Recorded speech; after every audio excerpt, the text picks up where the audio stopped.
बात बताऊं, अरे आप करप्शन सुनिए, देश बचा हुआ है हाँ, इस सरकार की वजह से, सरकार की वजह से बचा। अच्छा तो ये बता दीजिए बाकी जो देश हैं जहाँ पर मोदी जी नहीं है वहाँ का विकास हो रहा है या नहीं हो रहा? नहीं हो रहा, बर्बाद है भाई। तबाह होते हुए भी तबाही नहीं दिखती मेरे भाई, ये अंधभक्ति है, इसकी कोई दवाई नहीं दिखती। 70 साल में सबके कपड़े घिस गए, सबके पैर घिस गए, अच्छा, सबके कपड़े हाथ घिस गए, कलम घिसते घिसते कि राम मंदिर बनेगा। अच्छा फाइनली बन चुका। ये कमी है देश के यंगस्टर की, आधी अधूरी जानकारी लेके बैठे हैं, 12th कर रहे हैं इसलिए कह रहा हूँ पढ़ाई पे ध्यान दे लो। सुनो अब सुनो बात, राम मंदिर कोर्ट ने बनवाया है, वरना जिस तरीके से 3 तलाक का मुद्दा पार्लियामेंट से पास होता है ना 300 सांसद के बहुमत से, वैसे ही 133 करोड़ जनता के आराध्य मर्यादा पुरुषोत्तम भगवान श्री राम को कोर्ट के दरवाजे के चक्कर क्यों लगाने पड़े? सवाल का जवाब दो। बीजेपी ने बनवाया राम मंदिर। अरे मेरा हाथ मत पकड़ो, मैं अरे भैया मैं सुनिए, क्योंकि अंधभक्तों की कोई दवाई नहीं है, अंधभक्ति की कोई दवाई नहीं है आप। और ये देश का गरीब किसान जो मेहनत करके पैसा करके, एपीएमसी एक्ट के तहत 2006 में मंडियां बंद कर दी गई बिहार में। जानते हैं आप क्या एपीएमसी? बिल्कुल बताइए क्या एपीएमसी? अरे आप सब कुछ जानते हैं, एपीएमसी एक्ट की फुल फॉर्म बताइए, बताइए एपीएमसी एक्ट नहीं पता तो बीच में क्यों बोलते हैं आप? अभी मजा आएगा ना भिड़ो। तो दोस्तों फिर से और एक नया वीडियो लेकर आ चुका हूं और शुरू की वीडियो देखकर आप समझ ही गए होंगे कि आज की वीडियो किस टॉपिक पे होने वाली है। लेकिन उससे पहले मैं आपको यह बता दूं कि आज की इस वीडियो में मोहित शर्मा ने गोदी मीडिया को और पूरे देश के अनुभक्तों को गजब तरीके से धोया है। और मोहित शर्मा ने किस तरह से अनुभक्तों को धोया वो जानने के लिए वीडियो में एंड तक बने रहें। तो करते हैं वीडियो स्टार्ट। काम करें। आपको पता है इस देश के अंदर हर दिन कितने लोग भूख से प्रभावित हैं? इस देश के अंदर आपको पता है एसएससी जीडी के अंदर अब की बार कितने क्वेश्चन गलत दिए गवर्नमेंट ने? आपको पता है सिविल सर्विस की भर्ती कितने टाइम से नहीं हो रही है? आपको पता है इस देश के अंदर बेरोजगारी का क्या आंकड़ा है? आपको पता है खत्म हुई है क्या? आपको पता है करप्शन कितनी खत्म हुई है? करप्शन कितनी खत्म हुई आप बता दो भाई। ये फंस गया। एक बात बताऊं, अरे देश आप बचा हुआ है ना, करप्शन सुनिए, देश बचा हुआ है हाँ, इस सरकार की वजह से, सरकार की वजह से बचा। अच्छा तो ये बता दीजिए बाकी जो देश हैं जहाँ पर मोदी जी नहीं है वहाँ का विकास हो रहा है या नहीं हो रहा? नहीं हो रहा, बर्बाद है भाई। तबाह होते हुए भी तबाही नहीं दिखती मेरे भाई, ये अंधभक्ति है, इसकी कोई दवाई नहीं दिखती। एक मिनट रुकिए, आप ये गिनाइए मोदी जी के पॉजिटिव फायदे, आप मोदी जी के पॉजिटिव फायदे गिनाइए क्योंकि मैं भी नहीं जानता हूँ। बिल्कुल मैं आप गिनाइए। अरे मैं बता रहा हूँ भाई, शिक्षा अच्छी हुई, शिक्षा अच्छी हुई, बिल्कुल कहाँ अच्छी हुई बताइए? एजुकेशन का बजट, एजुकेशन का बजट, एजुकेशन का बजट, एजुकेशन का बजट गिनाइए। अरे भैया मैं आपको गिनवाने को तो मैं इतनी हो जाएगी। कहाँ पे हुई है शिक्षा अच्छी है तो बताइए भाई? दिल्ली में हुई है। यूपी में स्कूल नहीं खुले, आप शिक्षा बेहतर हुई है? अरे मोदी हाई स्कूल से ट्रेनिंग लेके आए हैं झूठ बोलने की। 70 साल में सबके कपड़े घिस गए, सबके पैर घिस गए, अच्छा, सबके कपड़े हाथ घिस गए, कलम हाँ। घिसते घिसते कि राम मंदिर बनेगा। अच्छा फाइनली बन चुका। ये कमी है देश के यंगस्टर की, आधी अधूरी जानकारी लेके बैठे हैं, 12th कर रहे हैं इसलिए कह रहा हूँ पढ़ाई पे ध्यान दे लो। सुनो अब सुनो बात, राम मंदिर कोर्ट ने बनवाया है, वरना जिस तरीके से 3 तलाक का मुद्दा पार्लियामेंट से पास होता है ना 300 सांसद के बहुमत से, वैसे ही 133 करोड़ जनता के आराध्य मर्यादा पुरुषोत्तम भगवान श्री राम को कोर्ट के दरवाजे के चक्कर क्यों लगाने पड़े? सवाल का जवाब दो। बीजेपी ने बनवाया राम मंदिर। अरे मेरा हाथ मत पकड़ो, मैं अरे भैया मैं सुनिए, क्योंकि अंधभक्तों की कोई दवाई नहीं है, अंधभक्ति की कोई दवाई नहीं है आप। जैसे योगी जी ने एडवर्टाइजमेंट किया ना उत्तर प्रदेश का एडवर्टाइजमेंट दिल्ली में कि 4 करोड़ रोजगार मिला, ये नहीं पता कहाँ मिला। ऐसी भाई ने बोला शिक्षा अच्छी हुई, लेकिन ये नहीं पता कि कहाँ मिली। दूसरी बात इन्होंने बोला राम मंदिर। अरे देश की 133 करोड़ जनता के आराध्य मर्यादा पुरुषोत्तम भगवान श्री राम, उनके लिए 10 रुपए का चंदा देंगे? अरे देश के अंदर ऐसे ऐसे लोग हैं, सरकार है जो हिंदुओं की सरकार अपने आप को बताती है, वो राम के नाम पे चंदा मांगती है। नया संसद बनाने के लिए, पीएम कार्यालय बनाने के लिए कोई चंदा नहीं, और राम के नाम पे चंदा किस? बाप रे, ये तो धोती खोल रहा है।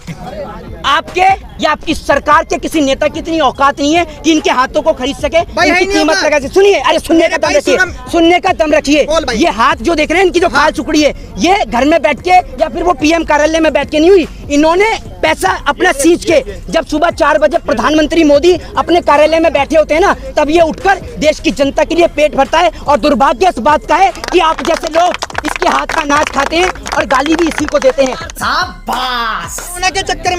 कोरोना के चक्कर में हमारी देश की इकोनॉमिक्स इतनी डाउन हो चुकी है ना ब्रो। देखो यार, ये पढ़ के मत बोलना यार, अरे मैं पढ़ रही है, मैं फोन आ रहा है, फोन भी नहीं देखें तो हमारे देश की इकोनॉमिक्स कैसी होगी? जितनी आपकी उम्र है उससे छोटी उम्र से बोल रहा हूँ, जो पढ़ने की मुझे जरूरत नहीं है, ठीक है ना? आप कृषि कानून के बारे में बताइए, ठीक है ना? कृषि कानून के बारे में बताइए, आप बताइए कृषि कानून के बारे में बताइए।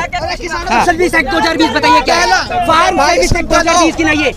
अरे ये घुमाइए मत, ये नहीं घूमने वाले। सुनिए, अरे सुनिए, फार्म सर्विस एक्ट 2020 गिनाइए।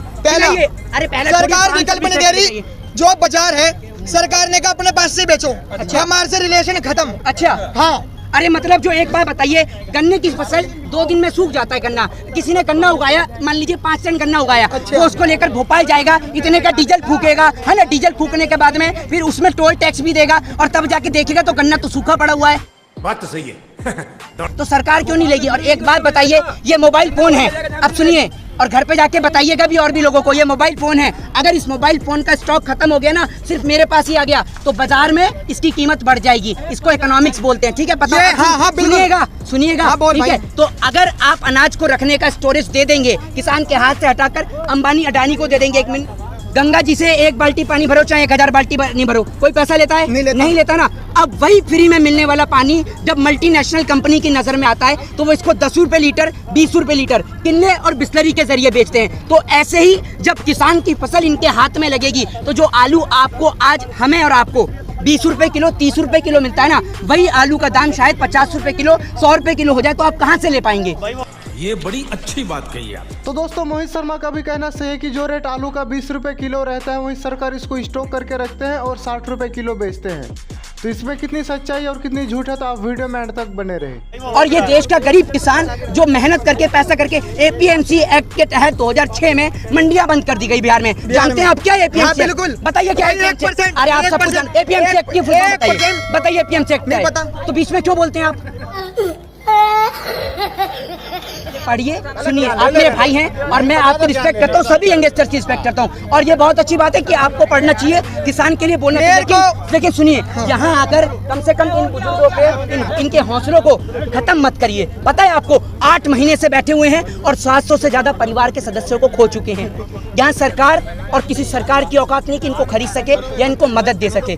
ये यहाँ बैठे हुए हैं सिर्फ इसलिए कि अपनी आने वाली पीढ़ी को बचा सके इन गुलामी की जंजीरों से, ठीक है? तो यहाँ खड़े होकर ये मुंह में नखून चबाने से कुछ नहीं होगा। अगर आप इन्हें समर्थन देने के लिए 2 समोसे के आपको खाना भी खिलाएंगे, 2 समोसे भी, सुनिए, 2 समोसे ये आपको खाना भी खिला के भेजेंगे, खाना भी खिला के भेजेंगे आपको, ठीक है? और पूरे देश को, किसानों का, अरे इतना बड़ा दिल है, आपके परिवार को भी लंगर खिलाएंगे। मैं तो 2 समोसे का खाना भी खाता हूँ। अरे पूरा देश इन किसान का अनाज खाता है। आंदोलन को बदनाम नहीं करूँगा और यहाँ मैं सभी से माफी मांगता हूँ। बोलो आप इस बात में। मैंने न्यूज़ 24 में, मेरे को नॉलेज नहीं थी किसी भी चीज की, लेकिन मैं ऐसे ही चला गया और मतलब हाँ, मैं बहस करने के लिए, और मैंने किसानों के बारे में, मतलब उसने मुद्दा उठाया था कि किसान ऐसे ऐसे आ रहे हैं, कुछ लोगों का कहना है कि पैसों में आ रहे हैं, ये है वो है। तो मैंने बहुत ही गलत बोला, और आज मैं यहाँ पे गाजीपुर बॉर्डर पे आया हूँ किसानों से माफी मांगने के लिए। तो मैं सभी किसान भाइयों से माफी मांगता हूँ। बस हवा निकल गई। तो मतलब बहुत लोग कह रहे थे क्या किसान पैसों में आते हैं, बोलो मैं दोबारा कभी ऐसा काम नहीं करूँगा, ऐसा काम नहीं करूँगा। आप बोलो कि मैं दोबारा ऐसा काम नहीं करूँगा, मैं दोबारा ऐसा काम नहीं करूँगा। तो दोस्तों, जैसे कि आप लोगों ने देखा कि मोहित शर्मा ने किस तरह से इन अनभक्तों की बैंड बजा दी, और इतना ही नहीं दोस्तों, बल्कि गोदी मीडिया से लेकर पूरे देश के अनभक्तों की बैंड बजा दी। तो इस मोहित शर्मा के लिए आपके दिल में क्या रहे, हमें कमेंट करके ज़रूर बताएं, और जल्दी मिलते हैं नेक्स्ट वीडियो के साथ। तब तक के लिए अपना ख्याल रखें, बाय बाय।